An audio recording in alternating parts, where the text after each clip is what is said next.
માન્યતા ગુરુ જે લઘુ નથી તે પ્રેમ ત્યાગની પારાશીશી સમર્પણ અંદરના અહમ મૂળને કાઢવું ધ્યાન છુપાયેલી શક્તિ પીછાણવાની એકાગ્રતા ભિક્ષુ પોતાને ઓળખી ચૂકેલ માનવ ઓમ પરિવાર સમગ્ર જળ ચેતનમાં આત્મીયતા રાખતો પરિવાર ટ્રસ્ટ વિશ્વાસ એ જ જેની મહામૂડી છે તે ટ્રસ્ટના સંસ્થાપક અને આધ્યાત્મિક વડા પરમ પૂજ્ય ગુરુદેવ યોગ ભિક્ષુજી છે, જેમનો અભ્યાસ ધોરણ 4 ગુજરાતી અને રાષ્ટ્રભાષા રાખી તેમજ થોડો સમય હિન્દી શિક્ષક હતા.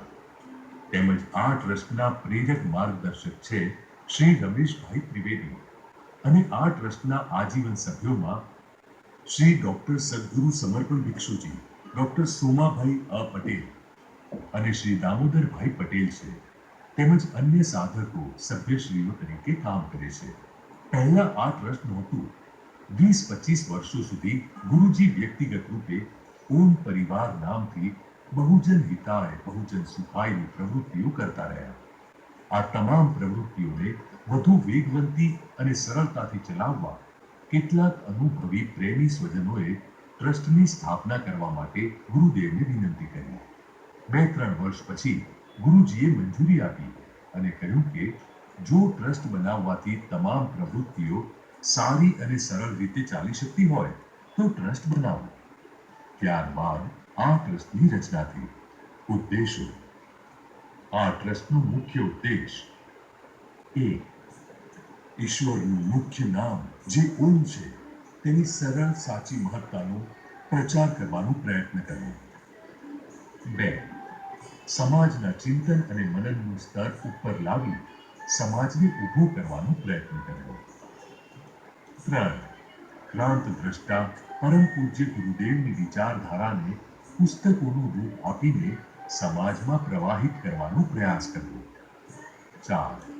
વર્ષ દરમિયાન યથાશક્તિ 5-25 સત્સંગ, સ્વાધ્યાય, ગોષ્ઠીઓનું આયોજન કરીને જાગૃતિની સ્મૃતિઓને તાજી રાખવાનો પ્રયત્ન કરવો. 5. યોગ્ય વિદ્યાર્થીઓ અને દર્દીઓને યથાયોગ્ય સહાય કરવાનો પ્રયત્ન કરવો. 6. ઋતુંભરા નામક સામાયિક દ્વારા પૂજ્ય ગુરુદેવની પ્રસંગોપાત તેમજ પ્રવચનો દ્વારા લોકહિત સાધનાની વાણીને પ્રગટ કરી જાગૃતિની જ્યોતને અખંડ પ્રજ્વલિત રાખવાનો પ્રયાસ કરવો. 7.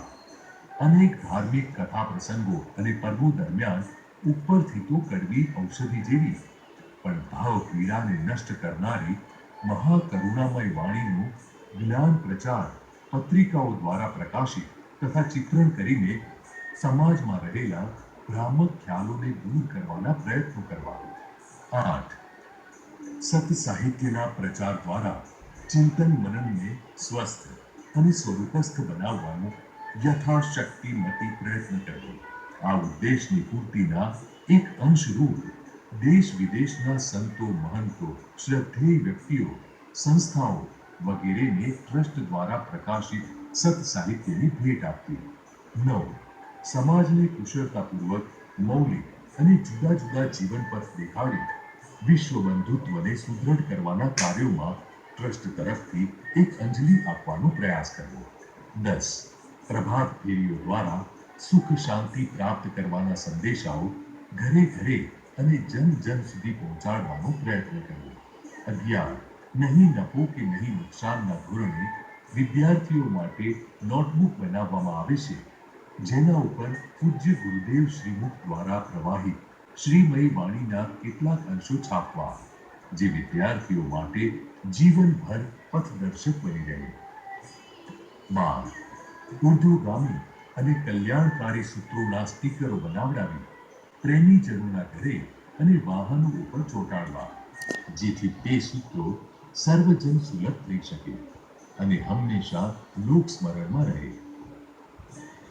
આ ટ્રસ્ટ હેઠળ ગુરુજીના 22-24 જેટલા પુસ્તકો અને 150 જેટલી સત સાહિત્ય પ્રચાર પત્રિકાઓ પ્રકાશિત થયા છે, જેમના પહેલા પુસ્તકમાં નડિયાદ સંતરામ મંદિરના શ્રી નારાયણદાસજી મહારાજના આશીર્વાદ મળેલા.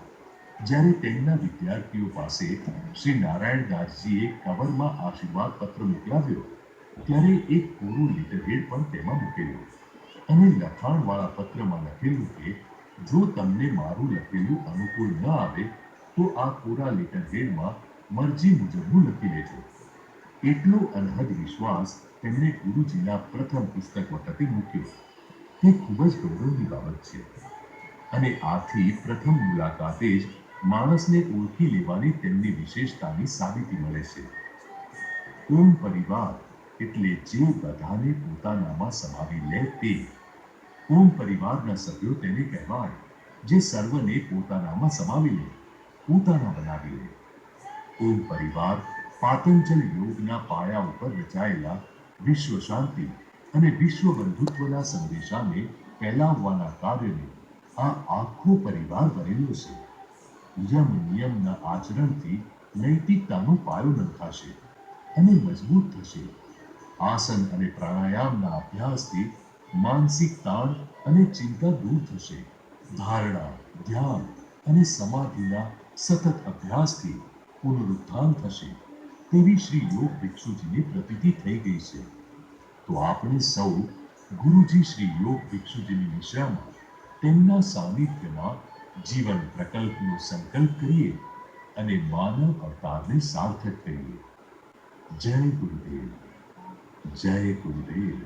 પાછળ ભાગે મૂર્ખો મૃગજળની પાછળ ભાગે, મૂર્ખો મૃગજળની પાછળ ભાગે, મૂર્ખો મૃગજળની પાછળ ભાગે. ગામનો જોગી જોગટો લાગે, બહારનો સીધો ભાગે.